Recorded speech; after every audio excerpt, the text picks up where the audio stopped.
Assalamualaikum warahmatullahi wabarakatuh.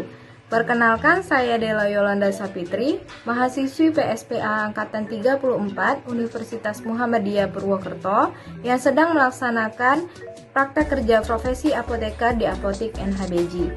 Baiklah, di sini saya akan memberikan informasi terkait penyakit TBC.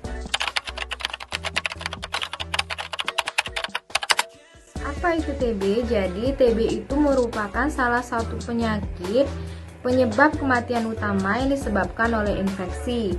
Biasanya TB ini bisa menular. TB ini disebabkan oleh bakteri yang sering disebut Mycobacterium tuberculosis yang biasanya menyerang paru-paru.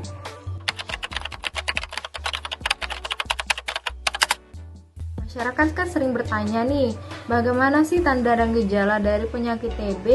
Jadi, gejala dan tanda penyakit TBC ini jika pasien mengeluh seperti nyeri dada, sesak nafas, batuk berdahak, batuk dengan darah, lemah, lesu, nafsu makan berkurang, turun berat badan secara drastis, dan berkeringat malam walaupun tidak ada aktivitas. Nah, jika kalian menemukan seseorang dengan keluhan seperti yang saya sebutkan tadi, ada baiknya kalian minta untuk mereka konsultasikan ke dokter atau pemeriksaan ke rumah sakit.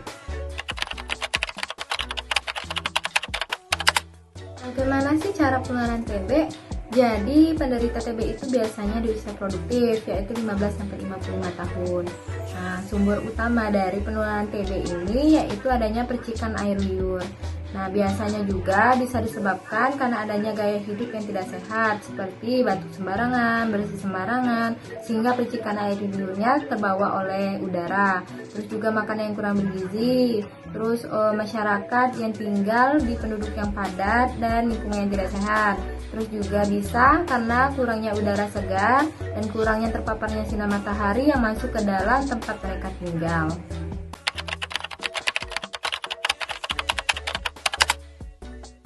Siapa saja sih yang bisa tertular dengan penyakit TB?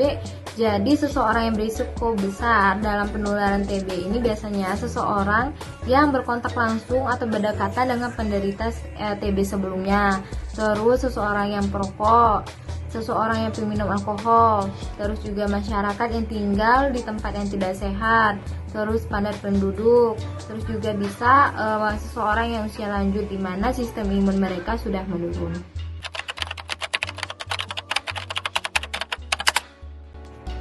Apa bisa tuberkulosis disembuhkan? Jawabannya tentu saja bisa, dengan cara minum obat anti tuberkulosis hingga dinyatakan sembuh selama 6 bulan. Nah, obat anti tuberkulosis ini dibagi menjadi 2 fase, yaitu fase intensif dan fase lanjutan. Nah, di mana fase intensif ini biasanya obatnya diminum setiap hari selama 2 bulan. Nah, sedangkan di fase lanjutan obatnya diminum 3 kali seminggu selama 4 bulan. Nah, untuk obat-obat anti tuberkulosis ini biasanya diminum secara teratur.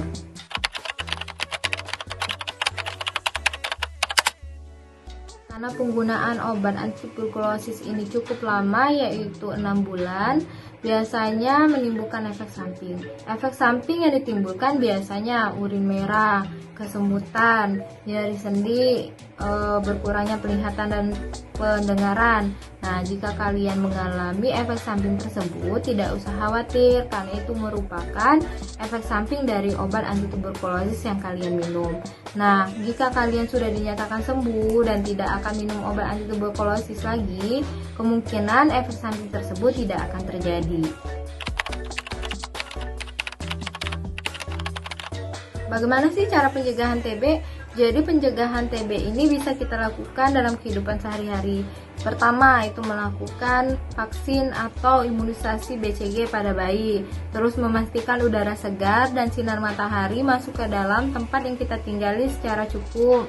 Terus menjaga kebersihan lingkungan, makanan yang bergizi, terus tidak meludah sembarangan, dan selalu menutup mulut dengan tisu, sapu tangan, masker atau lengan pada saat batuk dan bersin. Seperti ini.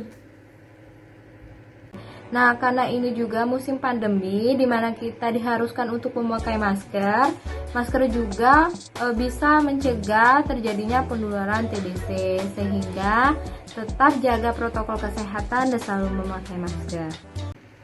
Baiklah, saya akan menjelaskan sedikit bagaimana cara menggunakan masker dengan benar. Yang pertama itu masker. Di sini ada masker yang dimana ada dua sisi. Yang pertama sisi yang berwarna terang untuk bagian luar, dan ini sisi bagian dalam yang berwarna putih. Nah, di sini kita menggunakan maskernya secara benar. Lalu bagian ini ditarik ke bawah sampai menutup dagu. Lalu bagian atas itu dirokatkan sampai tidak ada celah di antara hidung.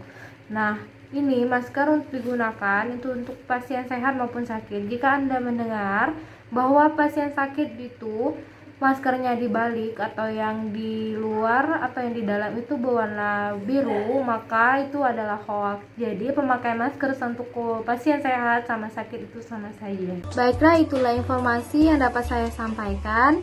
Jika ada kekurangan saya mohon maaf, dan semoga informasi tadi dapat berguna atau bermanfaat ke depannya.